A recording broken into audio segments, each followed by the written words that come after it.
Yang pertama dari orang-orang high net worth individual ini adalah mereka itu nggak ngejar yang namanya status, tapi yang mereka ngejar adalah pure kekayaan atau wealth.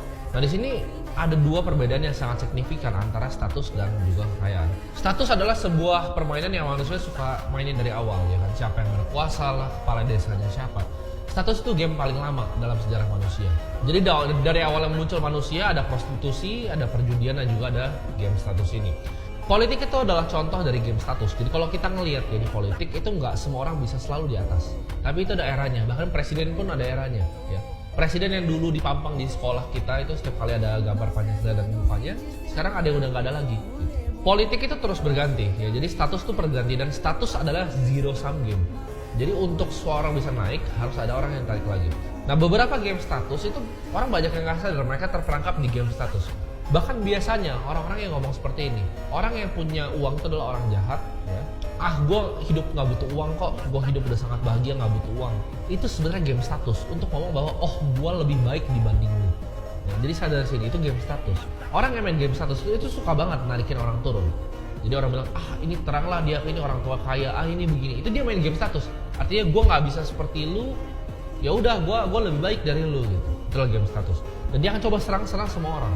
Jadi karena gue bilang tadi zero sum, untuk lu bisa gain sebuah status, lu harus serang orang. Dan orang itu harus jatuh untuk lu bisa naik di atas dia.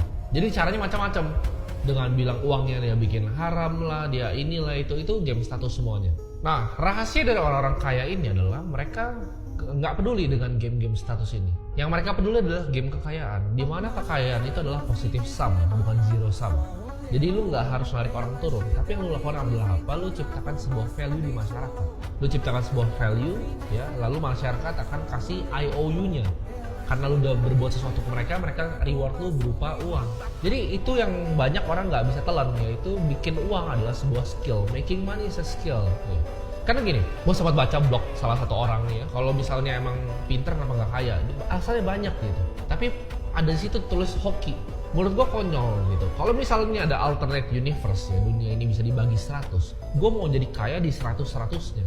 Kalian mau percaya atau enggak ya, kalian ambil semua uang gue, taruh gue dimanapun ya, yang bisa ngomong bahasa Indonesia dan bahasa Inggris. Dalam 3 tahun gue bisa balikin semua uang gue. 3 tahun aja gue bisa balikin semua. Kenapa? Karena itu adalah sebuah skill set, sebuah mindset yang gue udah punya. Karena lu gak bisa ngambil itu dari gue, uang gue bisa diambil, ya, gue bisa dirampok, uang gue bisa diambil. Tapi lu gak bisa ambil apa? Isi dari kepala gua itu akan selalu ada di sini, dan itu yang orang kaya itu fokus. Ya, mereka fokus pada isi yang ada dalam kepalanya, dan mereka fokus untuk bikin kekayaan, bukan cuma ngejar-ngejar yang namanya status. Cara paling gampangnya gimana untuk nggak main game status ini? Dibanding kalian misalnya nonton video ini dan mulai nyinyir atau ada komentar yang nggak jelas, kenapa kalian nggak pikir gimana caranya gue create value? Gue coba ciptakan konten seperti ini untuk bisa bantu lebih banyak orang. Itulah game kekayaan. Sedangkan yang komen nyinyir itu game status. Dia mau coba jatuhin orang untuk ngeliat dirinya lebih baik.